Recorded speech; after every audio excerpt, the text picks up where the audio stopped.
Foro Amazónico de Agroecología y Sostenibilidad. En la parte de afuera del auditorio tenemos una estación de café. Si alguien de pronto quiere su cafecito, puede salir, servírselo y vuelve a ingresar al auditorio. ¿Listo? Continuamos con nuestros ponentes. Ahora hacemos un llamado a Rubén Morales Gamba. Él es investigador de la Fundación para la Investigación y el Desarrollo Sostenible, con la ponencia Aguas que cambian, peces que migran, un llamado a la sostenibilidad.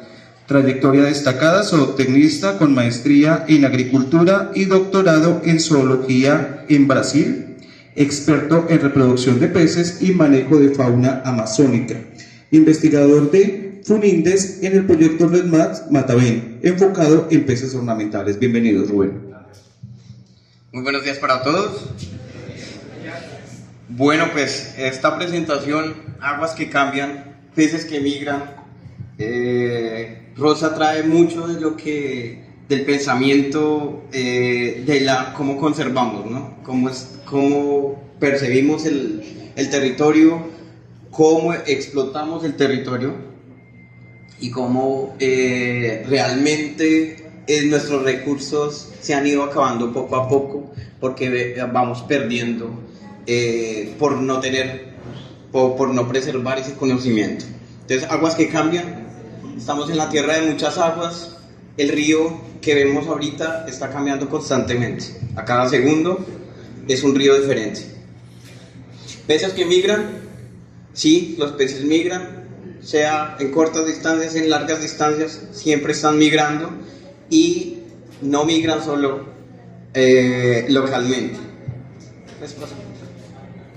Pero vamos a hablar de peces ornamentales. Inírida es representante en Colombia por exportar la gran cantidad de peces ornamentales de Colombia. Más del 50% de peces sale de aquí. ¿Y qué es un pez ornamental? No es nada más que cualquier pez que pueda ser apreciado y valorado en un acuario para ser disfrutado tanto su visual como su comportamiento. Y estos peces ornamentales manejan muchísimos millones de dólares anualmente, más de 350 millones, y destacamos que el principal exportador es Indonesia y uno de los principales importadores es Estados Unidos. ¿Y cómo vemos el mundo? Entonces vemos que los países que más importan peces ornamentales son los países que están desarrollados, los de primer mundo, como Estados Unidos, Canadá y China. China importa bastantes peces ornamentales, la parte de Europa, toda Europa y Australia. Y vemos que Vemos que las exportaciones, quien lo hace es estos países en desarrollo, sobre la línea del Ecuador, y destacamos pues América Latina, de donde sale una gran cantidad de peces ornamentales, tanto de agua dulce cuanto de agua salada. Y es un dato muy importante porque Colombia, a pesar de su tamaño, está al frente de Brasil en las exportaciones. Brasil, que maneja la mayor biodiversidad, todavía está atrás de nosotros en cuanto al nivel de exportación. Les llevamos casi 2 millones de dólares anualmente a Brasil, y eso en número de especies es muy significativo. Y pues bueno, vamos a hablar de la sostenibilidad en la acuicultura y en general. Para que una actividad sea sostenible, tiene que garantizarse que va a ser producida a lo largo del tiempo sin comprometer las futuras generaciones, y además de eso, tiene que ser proteger el medio ambiente, el crecimiento económico, que no lo podemos dejar atrás, y el desarrollo social. Y la pregunta que dejo en abierto es: ¿el comercio de peces ornamentales es sostenible? Pues hablando de Inírida, tenemos más de 126 especies que están siendo comercializadas. En números son más de... son miles y miles y miles de pececitos que salen del territorio de diferentes especies, como lo ven aquí. Aquí apenas hay un puñadito, yo creo que hay menos del 10% de peces que salen de aquí.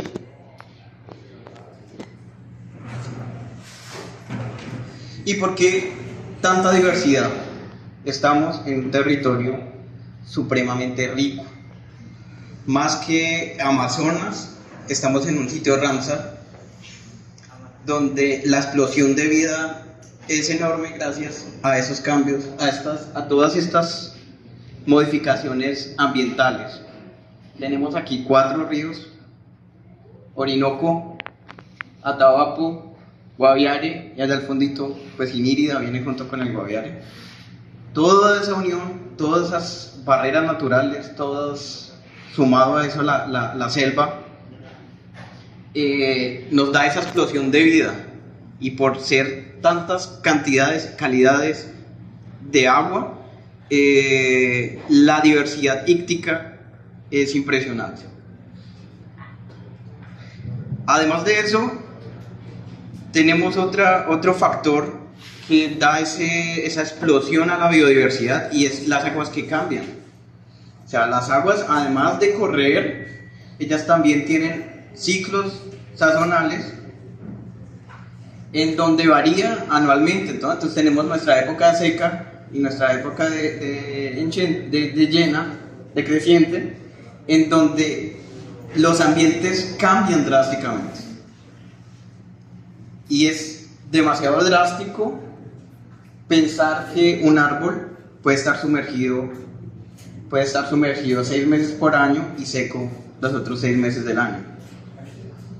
Esas barreras, esa variación anual es la que controla toda la vida en nuestro territorio. ¿Sigue? Y hablando de los peces, esa variación también representa importancia a lo que respecta a su reproducción. Sin esas variaciones todo se acaba.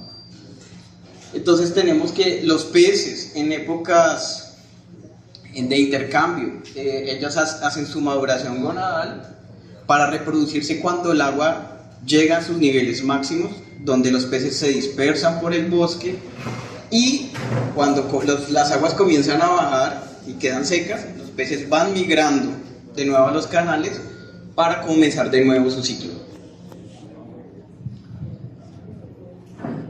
Esto es importante y está siendo muy afectado por el cambio climático, porque el agua literalmente viene y va.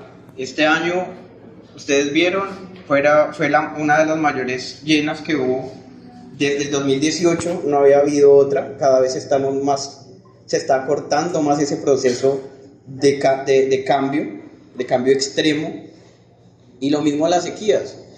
Yo llego aquí en 2023, una sequía terrible, el río casi seco, los caños secos, y este año no ha parado el cambio de nivel pues no fue tan abrupto, y se mantienen esas aguas altas y las lluvias en épocas donde no debería haber, o debería haber mucho menos, afecta a los peces.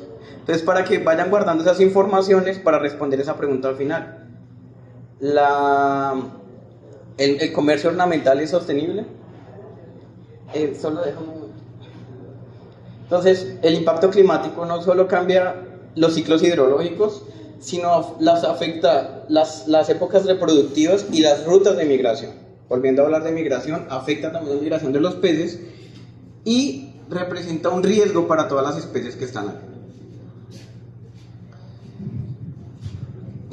Colombia, a pesar de haber reducido el número de toneladas, ¿no? Si hablamos en cantidades, son millones de peces, continúa siendo potencia para la venta de peces ornamentales, solo que esta venta es una venta de peces provenientes de la pesca.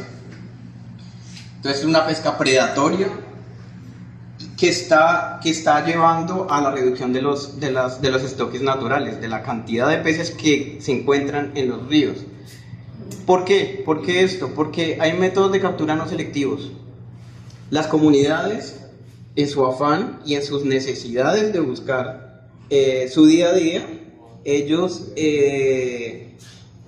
van en contra de todo lo que ancestralmente saben por las necesidades económicas y hacen una pesca extractiva de varios tamaños.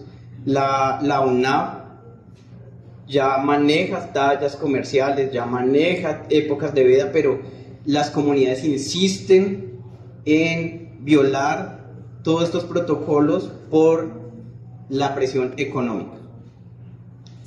Las disminuciones de poblaciones por sobrepesca y la presión comercial son evidentes y están siendo evidentes, las comunidades ya tienen conocimiento de eso. Y sumado a todo eso, que ya viene del territorio, hay altísimas mortalidades durante la acopio y transporte. Esa cifra va a más del 50%.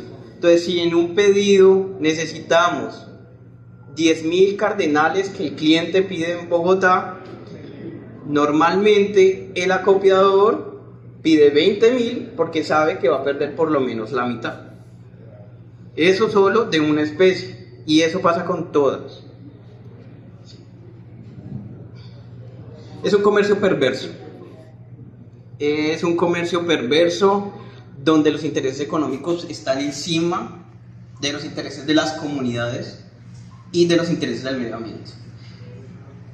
Bueno, esto es un ejemplo de lo que yo he vivido estos años, y esto representa un comercio de pez escalar. Nuestro pez representante de la región es uno de los peces más costosos en el mercado.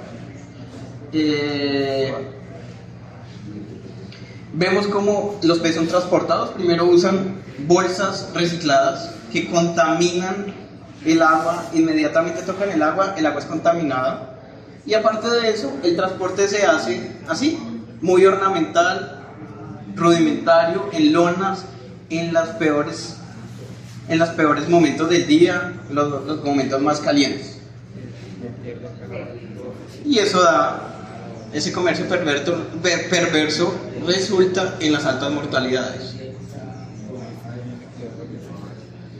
Pero no vamos a hablar solo de lo malo, vamos a hablar del cambio que necesitamos hacer para que todo este comercio perverso cambie, y esa solución solo se da con manejo de la ciencia, con las soluciones basadas en la ciencia y el manejo.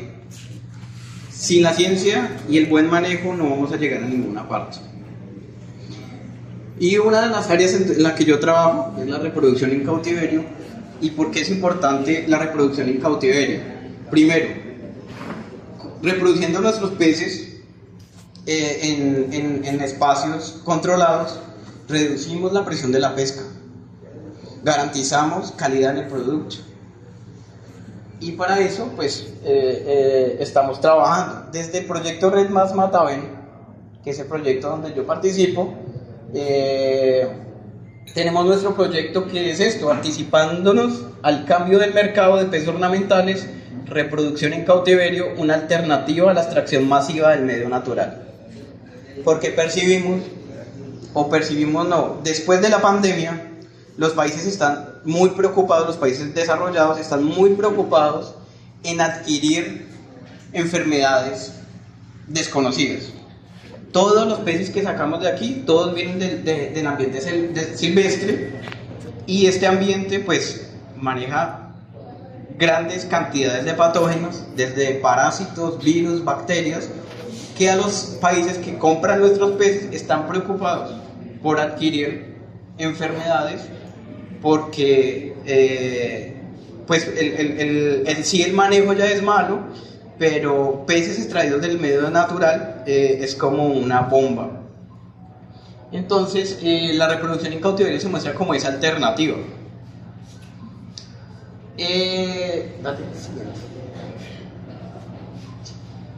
Desde el proyecto Red Más venimos trabajando desde la base. Este proyecto viene desde 2019 y estamos trabajando desde la base porque nuestra preocupación primero es con las comunidades indígenas, que son las pescadoras, son las que tienen el conocimiento de dónde están los peces, cómo se comportan, cómo se reproducen, dónde están, cómo se comportan esas migraciones, esos movimientos, ¿no? Entonces comenzamos desde la base capacitando a las comunidades indígenas en el manejo de los peces en la comunidad, porque no es una actividad ancestral, es una actividad que lleva un poco más de 60 años, pero es una actividad que a pesar de llevar 60 años no cambia, se rehúsan a cambiar, acabaron con cientos y cientos de estoques de pesca y las comunidades tienen esa, como no es una actividad ancestral, tienen esa aprendizado de una manera errada. Entonces comenzamos desde la base, los capacitamos para que manejen bien los peces, para que no se les muera en la comunidad, para que los mantengan en buenas condiciones para evitar contaminaciones de patógenos. Les enseñamos calidad de agua, cómo se transporta un pez. De hecho, ya estamos implementando un nuevo método de transporte en la región desde el proyecto Red Más.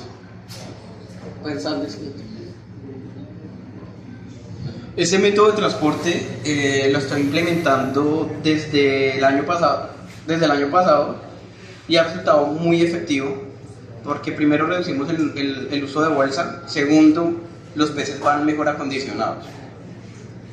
Hay un pequeño problema, es porque aquí no se manejan embarcaciones de gran porte como manejan en Brasil, pero esta es una tecnología básica que viene siendo usada en Brasil hace muchísimo tiempo y ahorita pues la estamos implementando y nos ha dado resultados muy positivos con mortalidades en transporte de menos del 1%.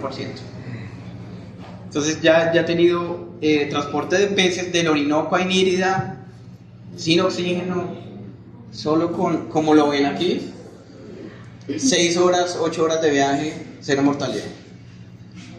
Entonces es un método que estamos implementando desde el proyecto también Red Más Mataben con las comunidades. Y no solamente nos quedamos en las comunidades, necesitamos investigar. Sin investigación no vamos a ninguna parte y por esto implementamos el primer laboratorio de reproducción de peces ornamentales de la región. Estamos en Brisas del Palmar, allá en el área de Los Pozos. Allá implementamos este laboratorio desde el 2023. Ha sido una lucha por todas las características que tiene el territorio, pero estamos firmes y estamos avanzando. Y no solamente nos quedamos con la reproducción en cautiverio, teníamos que pensar en la parte económica y económica de las comunidades, que son las que están sacando sus recursos y ganando lo mínimo de la cadena. Entonces, como sociedad sin ánimo de lucro, lo que buscamos es que los indígenas puedan vender también sus peces de una manera ecológica y a precios decentes. Con decirles, un cardenal desde hace más de 10, 12 años está en 15 centavos. Disculpa, 15 pesos. 15 pesos para el pescador, 10 pesos, 8 pesos. Entonces, ¿cuántos peces necesita pescar un pescador para tener un salario mínimo decente? Millones. Entonces, Gracias. también, además del laboratorio de reproducción, instalamos el primer centro de acopio con normas para el buen manejo, para el bienestar animal. Entonces instalamos también el primer centro de acopio con buen manejo en la región. Ahí mismo, sí, esa es la misma propiedad. Me disperso. Y aquí quiero mostrarles una pequeña muestra de los avances que hemos tenido, ¿no? De 126 especies que hay en la región, trabajamos un poco más de 15 especies, o sea, alrededor del 10%. Y miren lo que llevamos a lo largo de estos 2 años y medio más o menos trabajando. Tenemos que en reproducción ya tenemos 6 especies reproducidas en cautiverio. Son especies que nunca se habían reproducido en Colombia, las reproducen afuera, producen nuestros peces afuera y aquí no sabemos cómo hacerlo. Por eso es que es importante la investigación. Y la investigación aquí para que las comunidades puedan replicar esa reproducción en sus comunidades, puedan producir sus peces para las comunidades, claro, que están que tienen esa afinidad con la actividad. Entonces, nuestro proyecto maneja eso. Después de conseguir investigar toda esta parte de reproducción, la idea o nuestro proyecto busca crear tecnología para producirlos de una manera más rústica en las comunidades, sin la dependencia de grandes cantidades de materiales ni de energía. Entonces estamos trabajando en esto. Tenemos otras especies, entre esas el escalar, que ha sido un reto.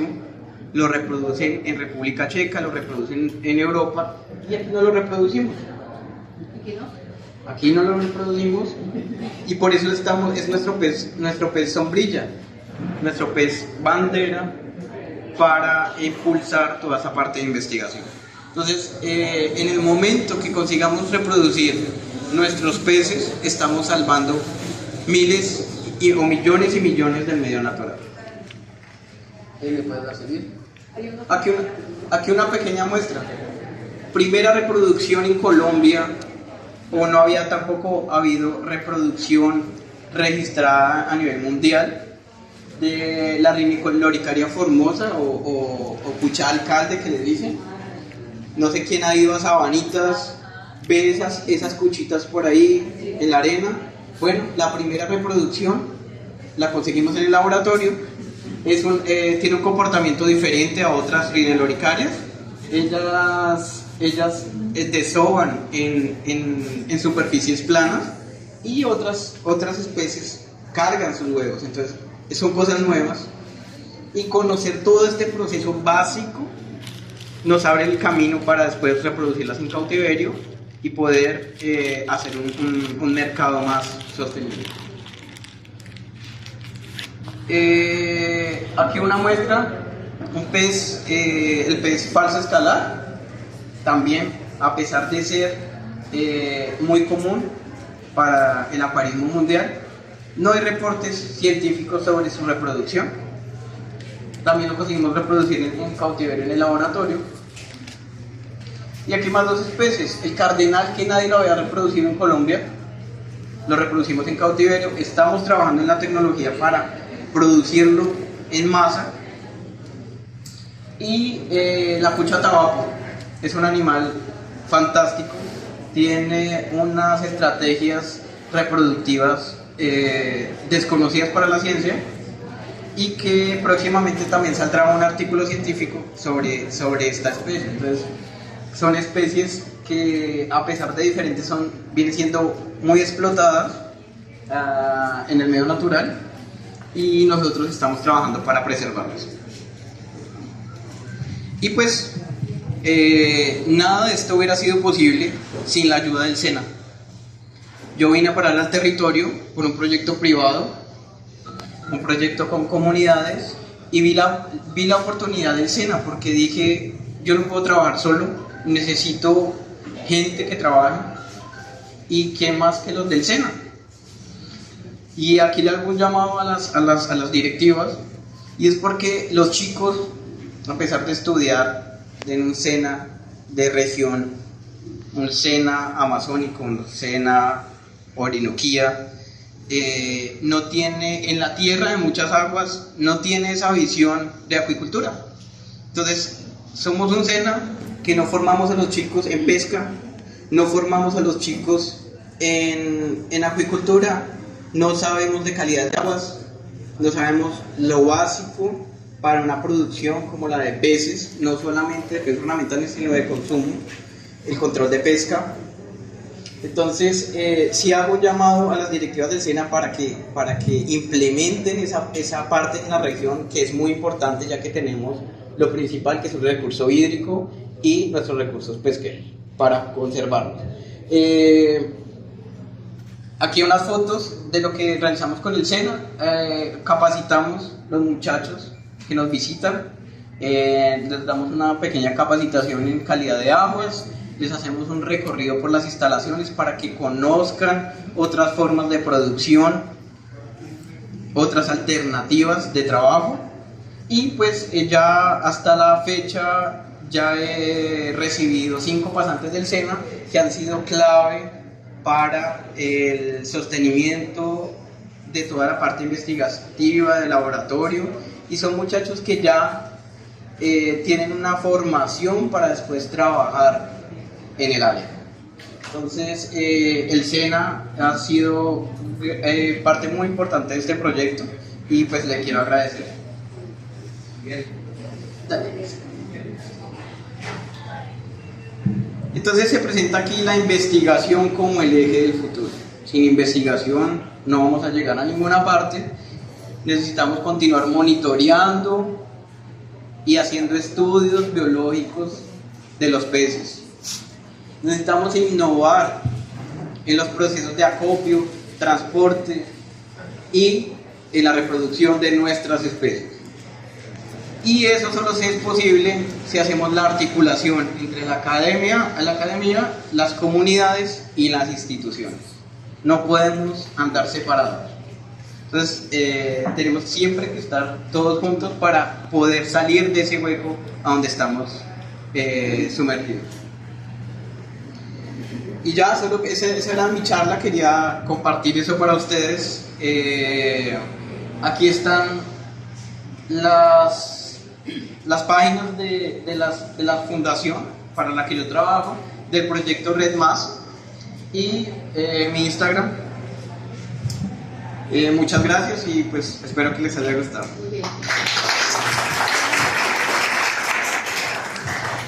Excelente trabajo, muchísimas gracias por la presentación y sobre todo por sembrar la semilla de la investigación. Me genera duda, ¿cómo hacer para controlar lo incontrolado en el manejo de los peces y en la exportación de peces? En alguna oportunidad estaba en el terminal de carga en Bogotá y me pude dar cuenta el mal manejo que se tiene en la recepción de estos animales. Los cogen y los tiran como cualquier cosa, sin tener en cuenta que son seres frágiles y adecuados para un buen manejo. Es decir, ¿qué mecanismos existen para regular, primero, la pesca incontrolada? Segunda, la manipulación. ¿Hay algún sistema, hay alguna legislación vigente? ¿La comunidad tiene una actitud participativa para manipular los peces? Y en fin, ¿qué se está haciendo? ¿Se está haciendo control de talla y peso? ¿Se está clasificando las especies maduras para poderlas sacar? ¿Y cómo está funcionando el criadero de los peces alevinos? Bueno, varias preguntas. Bueno, legislación hay, las leyes están, la UNAP está siempre presente. El problema es que no hay tanto fiscal para el tamaño de fiscalización. Tenemos a Glorita aquí, Glorita sola por años, aquí en la región de muchas aguas, donde tiene que estar fiscalizando cuántos ríos, cuántos caños. Entonces, primero, la falta de fiscalización. Y eso no solo es la culpa de la falta de personal. Yo creo que esa es la mayor falla. Porque las leyes están, las tallas están, los periodos de veda están. ¿Quién controla las embarcaciones cuando llegan? Entonces es un problema que es ya gubernamental, pero para mí es por falta de personal. Hay falencia en la autoridad, no hay quien haga aplicar el indicador. Exactamente. O hay quien haga aplicar, pero no hay la cantidad de personas que puedan aplicar para el volumen de animales que salen de la región. Son más de 2.000 millones de pesos anuales que salen de la región. 2.000 millones de pesos, imagínense la cantidad de peces, son miles y más de 10, o sea, ya estamos hablando de 10 miles. En una venta básica son 8, 10, 15 mil peces que se venden de una sola especie. No me acuerdo de más preguntas. Gracias.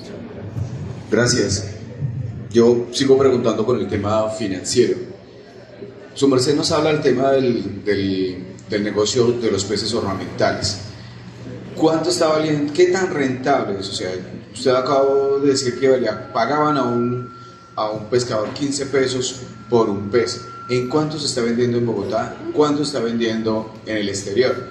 1, 2. Si lo hacemos como usted lo está implementando y está trabajando, que es el tema de trabajarlo en acuarios, por decirlo de alguna manera, ¿cuál sería el tema de la ganancia? ¿Cómo sería esa oportunidad? Pues porque es un negocio que se ha visto para solo muy pocas personas, ¿cierto?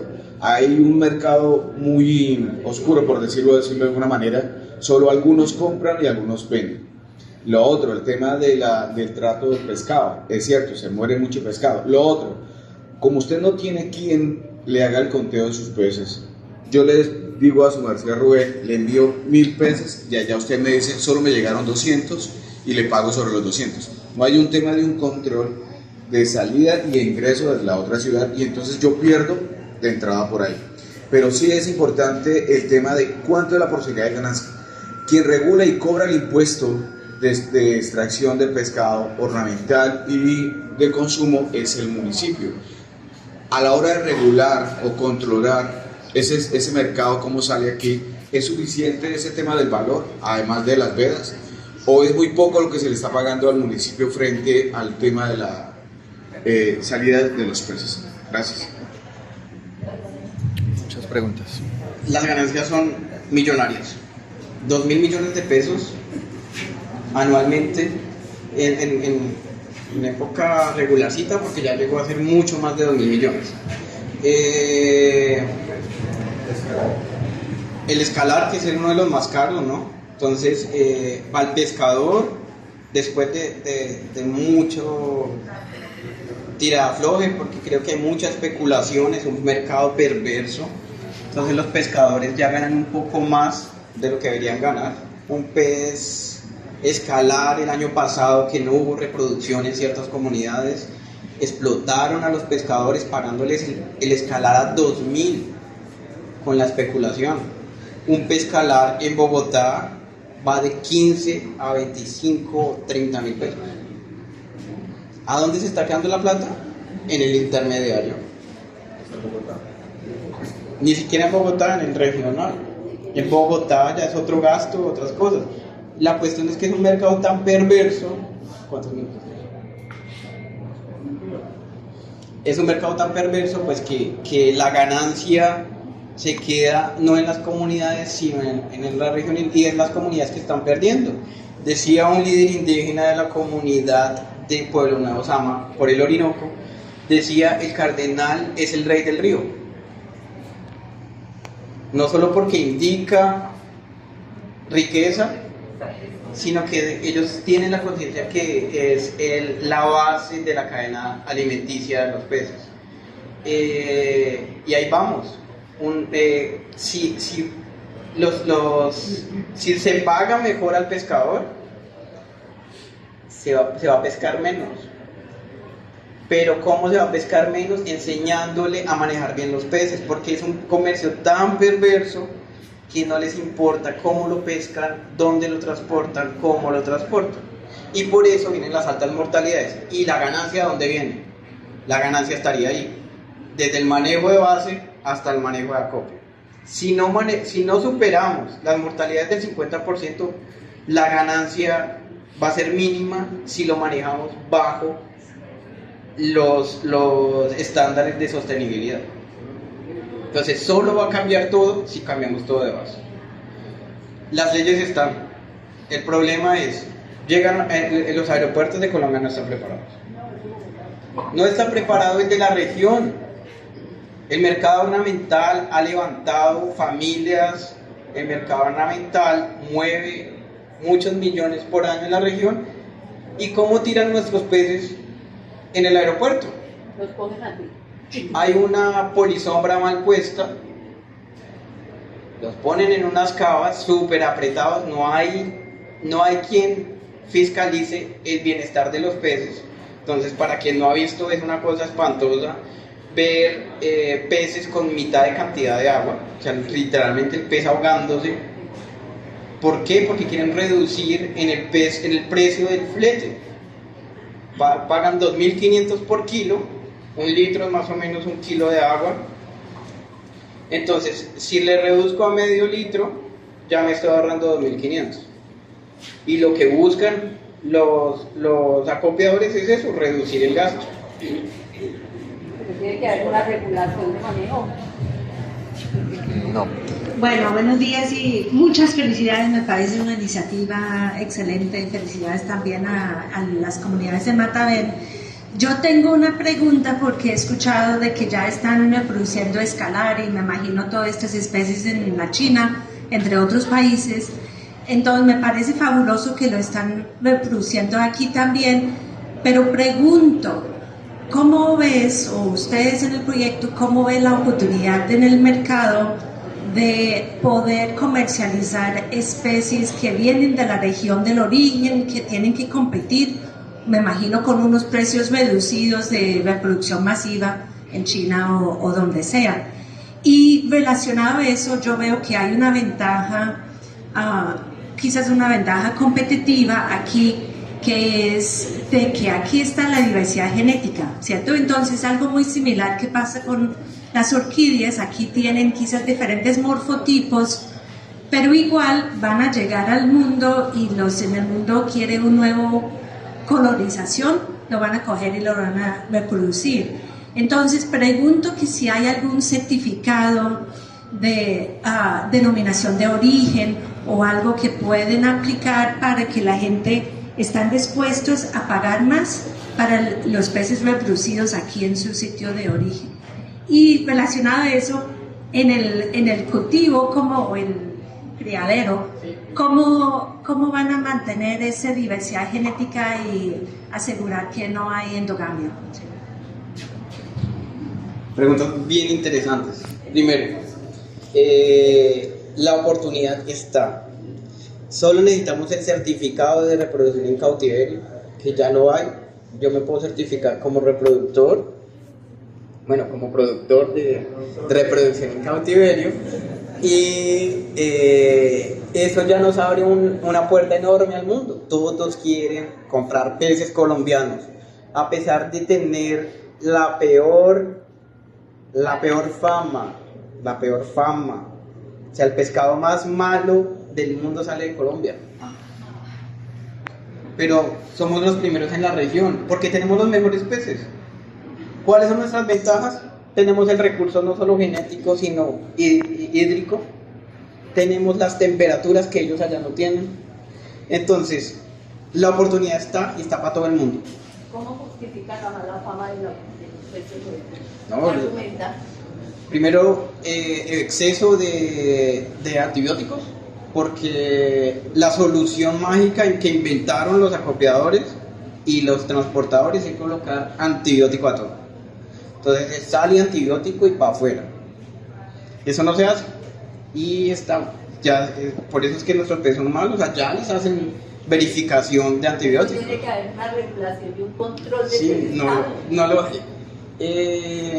Porque es imposible. Endogamia. Bueno, nosotros primero estamos trabajando ahorita en la base.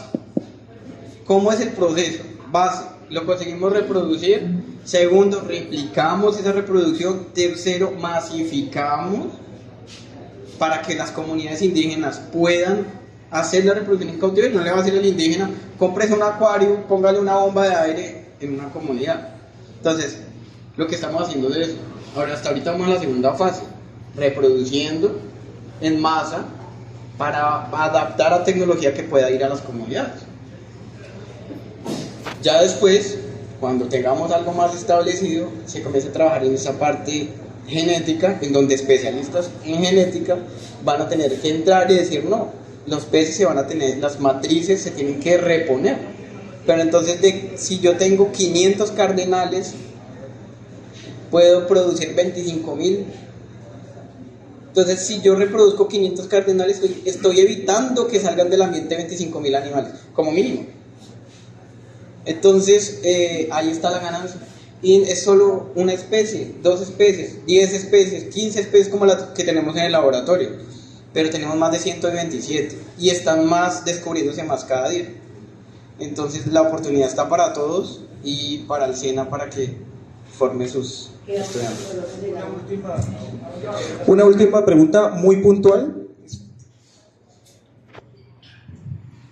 Muchísimas gracias al ponente, Rubén, excelente exposición y me parece muy familiar el proceso de investigación. Especialmente mi nombre es John Heider Sandoval, vengo de la familia Mesa Ramsar de la Estrella Fluvial de Iliria, en donde actualmente hay 25 comunidades que hacen parte de 4 líneas de investigaciones: fauna, peces ornamentales, territorio y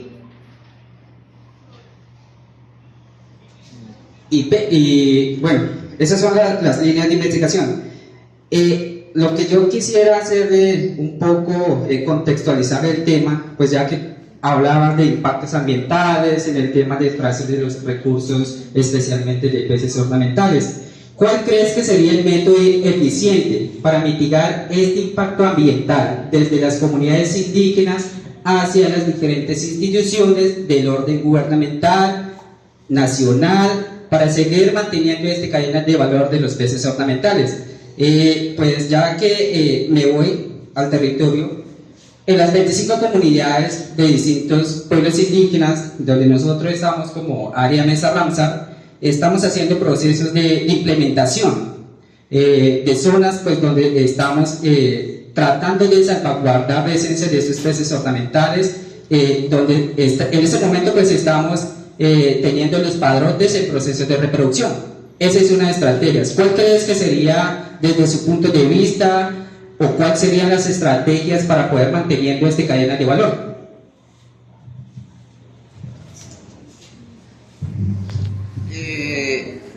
Creería que lo primero es concientizar a las comunidades a proteger lo que ya tienen y lo que hayan perdido, o sea, evitar que se siga perdiendo. El problema es que durante años y años y años no se han respetado, en muchos casos, las vedas, no se han respetado las tallas mínimas, no se respeta la cantidad. Entonces las comunidades tienen que organizarse y son las comunidades que conocen su territorio, que conocen su caño, que conocen su río, que pueden controlarlo. No hay investigación científica de estoques pesqueros por comunidad, por caño. O sea, la falta de conocimiento a nivel científico es gigante, porque es mucho por abarcar. Pero las comunidades sí tienen ese conocimiento. Las comunidades saben cuándo se reproducen, las comunidades saben cuándo sube el pescado, saben cuándo baja, saben cuánto hay. Entonces, la primera estrategia es organizarse, saber qué hay y cuánto es lo mínimo que podrían dejar. O sea, si es un proyecto que están manejando ahí, lo ideal sería primero ver un ingeniero de pesca para que calcule cuánto sería lo mínimo y lo máximo que se puede pescar para preservar lo que hay. Y además de eso, el manejo de los peces. Los indígenas aprendieron mal esta tarea, porque llegó un man que vio la oportunidad, le dijo: coja estos peces, métalos en una bolsa, écheles oxígeno y transpórtelos. Entonces, las comunidades indígenas tienen que apropiarse de su recurso y tienen que cuidarlo. Entonces, primero, el conocimiento interno, para después pensar en procesos más adelantados como la de la reproducción. ¿Por qué trabajamos solo con 3 comunidades en el proyecto Red Más? Porque primero es caro trasladarse a los territorios y nosotros no podemos comenzar un proceso de reproducción sin antes tener una base sólida. Han sido años de lucha para que las comunidades se apropien de lo que se les está enseñando para cuidar de sus recursos. Bien, muchísimas gracias.